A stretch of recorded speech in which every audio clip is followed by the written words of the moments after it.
नमस्कार गाइस, ये देखिए श्रीमद् भागवत के दर्शन कीजिए, श्रवण कीजिए। और ये बात बिल्कुल सत्य है, ध्यान से सुनिएगा। जिस माता ने बचपन में अपने पुत्र की अपने हाथों से सेवा नहीं की, वो बालक वृद्ध अवस्था में अपनी माता पिता की सेवा कभी कर नहीं सकता। ये नितांत सत्य है। अब आजकल का परिवेश क्या हो गया जानते हो? पिताजी भी ड्यूटी में हैं,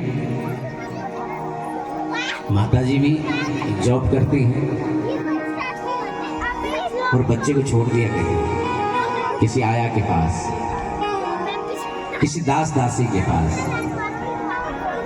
इसके परिणाम बड़े घातक है महाराज, ये समझ ले। आपके पास पैसा आ रहा है, आपको अच्छा तो लग रहा है,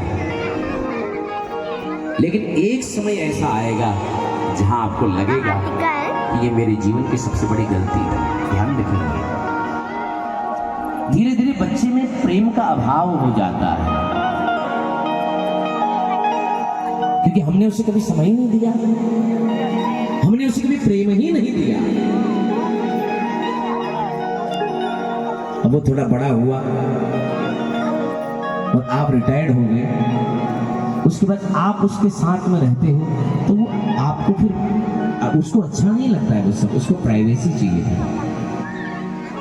फिर वो एकाकी का आदी हो चुका है, अब उसे कोई बंधन नहीं चाहिए।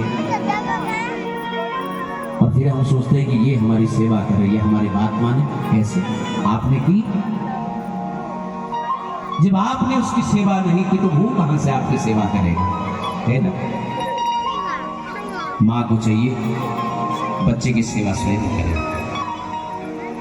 हमारे शास्त्र कहते हैं कि सबसे बड़ी गुरु उसकी माँ है, और जब तक माँ का समय बच्चे को नहीं मिलेगा तो बच्चा संस्कारित भी नहीं होगा, पुष्ट भी नहीं होगा, न उसके अंदर बल आएगा न कुछ आएगा।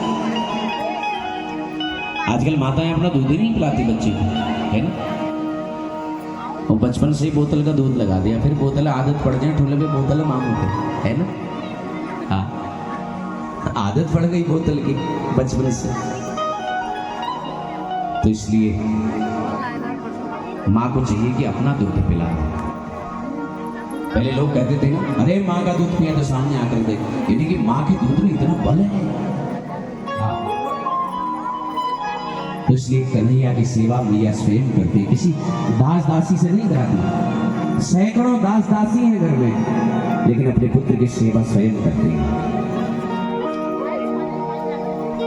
खुद करते हैं। 3 प्रकार की भगवान की सेवा है। कितने प्रकार की? 3 प्रकार की। कौन कौन सी? मनसा, वाचा, कर्मणा। यशोदा ने तीनों को कृष्ण की सेवा में लगा दिया। रात को माखन बिलो रही है, मनसा, मन से सोच रही है रातों काल कन्हैया उठेगा, माखन मांगेगा। वाचा, वाणी से गुणगान कर रही है। कर्मणा, कन्हैया के लिए माखन बिलो रही है। तीनों को सेवा में लगा दिया।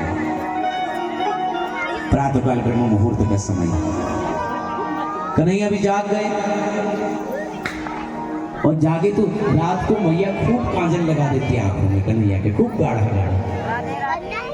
और सुबह कन्हैया जागे तो आंखें मलते हुए बाहर निकले, तो जैसी आंखें मली तो वो काजल ऐसे फैल गया पूरा इधर गालों में।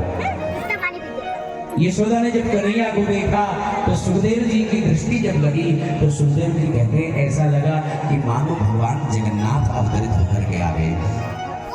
अद्भुत भगवान का स्वरूप। मैया कहती आ गए आप।